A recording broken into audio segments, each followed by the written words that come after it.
Let's move on to the Chauncey Gardner-Johnson, the CJ Gardner-Johnson story here, because the Texans have released the veteran defensive back, and that is actually official late Tuesday afternoon. They're 0-3. They get the 0-3 Titans this week in a game. I don't know that anyone thought they would both be 0-3. Certainly the Titans weren't a possibility, but the Texans, no.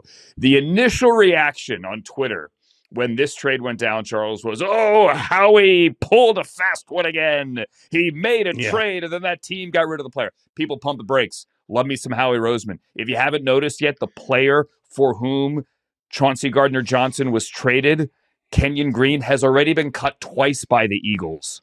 Okay, twice. They have brought him back. It's a 5 and 6 pick swap. So you could argue, yes, the Eagles kind of sort of got the better of the deal because they got a 5 instead of a 6. But really, this speaks to Houston's dysfunction.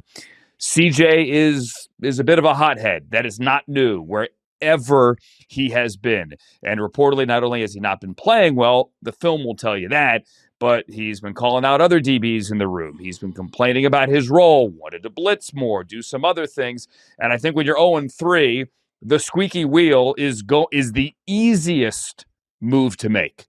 When you're 0-3, even though your problems, Charles, are offensively, it doesn't matter. If you're the squeaky wheel, we're going to make you the example.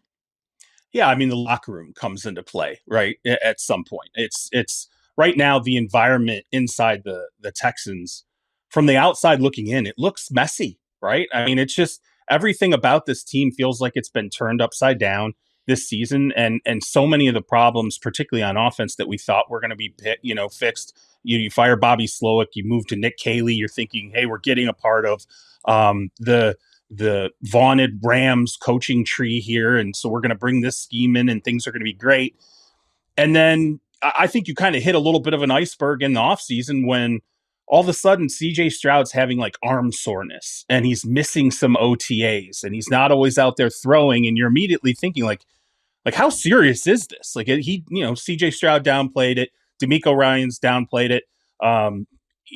He throws 38 passes this weekend, so it's not like it's something we're sitting there going, geez, he seems like he's on a pitch count. But again, this starts to become a culture thing. If there are problems that can be fixed by simply moving somebody off the roster at this point, you're 0-3. You have to do something now to change what's happening internally there, because offensively, I don't know where this goes. And I would ask you look at that roster right now. I think they missed Tank Dell horribly. I think that's a piece of that offense where, he was a separator. He was, small, fast, could get open in almost any scheme you put him in. Him not being there, I think, really hurts. It looks like Nico Collins, who really was a non-factor in week 1 and 2, Nico Collins and a bunch of guys. Xavier Hutchinson's a guy. Jaden Higgins isn't really there yet. The offensive line still, it's got its problems. They're not running the ball well. CJ Stroud is, I think at times when you watch him, he'll drift in the pocket. I think at times he'll feel like there's pressure that's not really there. The interceptions have not looked good. And the crazy thing for the Texans is when we talk about culture and the future of this team and what DeMeco Ryans is building there, Andrew, they were prepared to go into this offseason talking about an extension for CJ Stroud. Wow.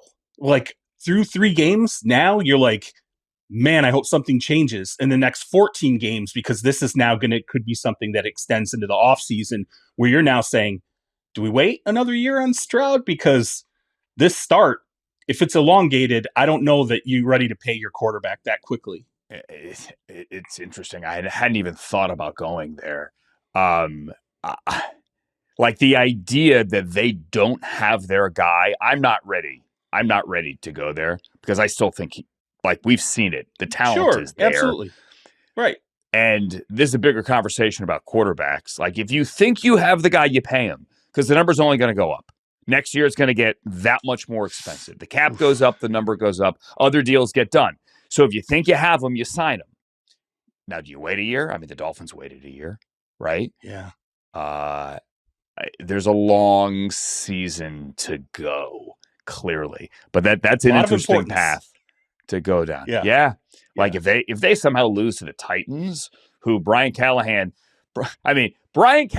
today says there's nothing wrong with my play calling, but I'm going to give up play calling. Right. And as Brian Billick has repeatedly told me over the years, hey, once you give it up, you don't get it back. Although Kevin Stefanski was able to do that this year. Once you give it up, you don't get it back. He gave up play calling, but didn't give it to his OC, Nick Holtz. He passed over him and gave it to the quarterback coach, Bo Hardigree.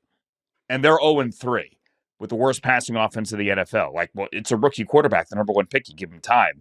Anyway, the 0-3 Titans, the 0-3 Texans this week is an interesting game on a lot of levels. We haven't even gotten to the Monday Night Football game, but we're already running late. Let's push that to the next segment. Also coming up, Charles Robinson, this guy, the guy wearing the Colt 45s hat, has written, and it's on Yahoo right now, about the Micah Parsons reunion. The Packers coming home to Dallas without any Micah Parsons fanfare, and with the Cowboys, the worst pass defense in the National Football League. Inside coverage. We'll do those stories next. Don't go anywhere. Inside coverage on a Tuesday here with Week 3 officially wrapped up. Andrew Siciliano and Charles Robinson. Week 3 wrapped up with a great game. A game that I came in somewhat skeptical that it could be a Super Bowl preview.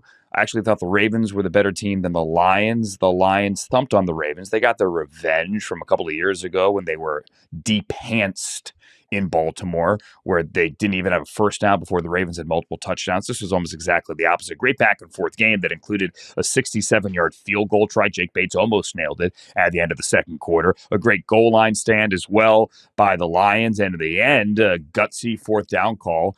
And the Lions get their win. The reports of their demise after week 1 greatly exaggerated, and they are 2-1, and the Ravens are 0-2. Charles, my biggest concern here with the Ravens, not that they're 1-2. Look, they're still a playoff team. I still think they are the best team in the AFC North, but their defense, dude, it's a major issue. They have scored 30 points in every game, and they're 1-2. The rest of the NFL scoring 30 points this year is 19-2. The Baltimore Ravens, Zach Orr, defensive coordinator. Last year, they started slowly. First year, they fixed it. The Ravens have allowed the most yards in the NFL. I'll repeat that again. The Baltimore Ravens have the number 32 total defense in football. They're allowing 415 yards a game and 32 points a game. They ain't going to win that way. No, there's no way. I mean, there's just the way Detroit ran the ball, I think, to me, was just stunning. I mean, it was David Montgomery, 12 of the most authoritative carries I think you could have seen, and the front end of Baltimore was getting buried. And let's remember, this was the Detroit Lions offensive line, and this is a mea culpa on my part. I told you yesterday when we were off the air, I thought the Lions were going to get the break speed off them. I really did. I wasn't sure that I thought the Lions were going to get buried. I still had thoughts of them trailing what was like 35-0 the last time they played the Ravens in this situation, and I still had questions about the Lions, the front end of the Lions offensive line. I'm like, okay, I still don't know. Is this the Packers offensive line that we saw with the Lions, or is it against the Bears? Like, which offensive line are we ultimately going to get here? Well, we definitely got what I think was a throwback to last season. I mean, they were just absolutely burying the Ravens at the point of attack. And, to me, that if you can't fix the front end of the Ravens defense, I'm sorry, you're going to have issues all season long. This is never really going to be something that stops. I don't think the back end, the secondary, I mean, it's like Kyle Hamilton's a star. There's no question in my mind. But beyond him, I don't know who you count on an in and out every play, every game scenario. All first and second round picks like Nate Wiggins, Jair Alexander. Alexander hasn't been. He played week 1. He's clearly not ready yet. He's been a scratch the last 2 weeks. But it's nothing but primo picks back there. But I hear you. 2 weeks ago, Roquan Smith was the AFC Defensive Player of the Week. Right, he's all over the field. That defense was great, but they missed Matabike last night, and I don't want to be the speculation doctor here, but John Harbaugh's been pretty vague. It's a neck injury. They ruled him out on Friday. No details here, and without Matabike in the middle of that line, to your point, David Montgomery said, I have the easiest job in the world because this is the best O-line. Obviously, he's praising his guys in the NFL. He goes, my job was easy tonight.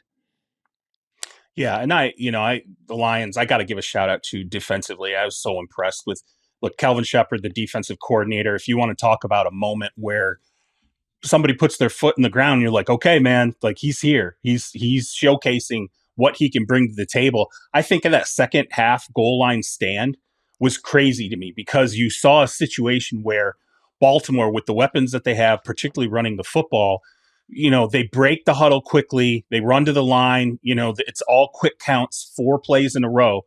And typically what happens when defenses face that, there's a mix-up. There's a miscommunication because everybody's running the line and somebody doesn't understand what their assignment is. They don't pick their, the player that they're matched up with coming out of the huddle. They don't know exactly what the look is.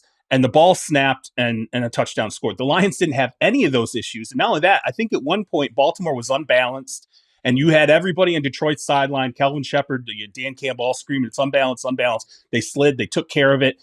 To stone them 4 times at the line of scrimmage like that, and have that kind of a stand, to me, is indicative of the toughness this defense can now carry forward into the season. 7 sacks on Lamar Jackson, really bottling him up, kind of creating this cocoon around him and always having someone near his feet so that if it looked like he was ready to break out, somebody was tripping him.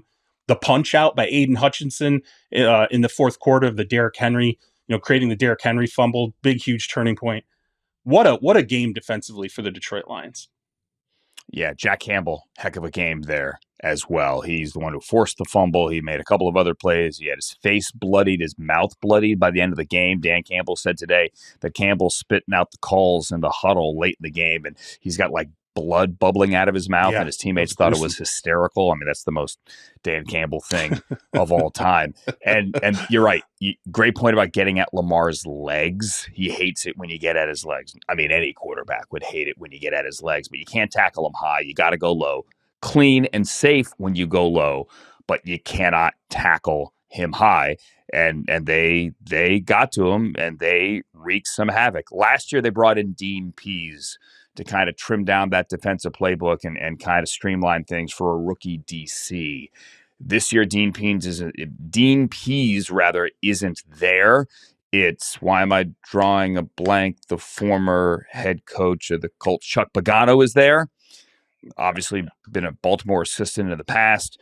They got to fix this thing because the low-hanging fruit on TV is going to be Derrick Henry fumbled. And yes, the fumble week 1, the fumble week 3. He also fumbled week 2, but they recovered it. Those have been huge, but the overall story here truly is their defense, and it could be their undoing.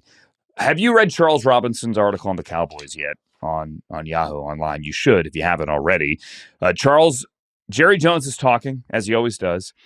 He says they're going to turn Micah Parsons into 5'6", 15, 35, how many ever players, but obviously you can't do that yet. The Cowboys have no pass defense whatsoever. Funny how that works when you have a banged-up secondary that's probably short on talent to begin with, and you, without Micah Parsons, can't rush the passer. Guess who's coming to town this week? Who is it, Charles? Micah Parsons and the Green Bay Packers. Micah Parsons. Jerry's fine, though. They're all good. It's fine. They're good. No hard feelings. Mm-mm. Mm-mm. What I think is really interesting about this is when you listen to Jerry talk this morning, he's talking to the flagship station, and, he gets asked, hey, did this happen because your money got mad, which is like one of his favorites, euphemisms where it's basically he's saying, you allow emotion or pride or something else to eject itself into the negotiations. And that's why things went awry. And Jerry is insistent, no, absolutely not. That's not what happened here. He goes into the whole spiel that he's had ever since the trade occurred, that we were looking at potentially trading Micah, throughout this offseason. We had to fix the run defense. We have these first round assets that are coming over. And hey, there's no ill will and there's no regrets. Well, yeah, there's no regrets yet because nothing has happened on the football field realistically. You're only 3 games in to make you regret it. That can change, right? That can change Sunday.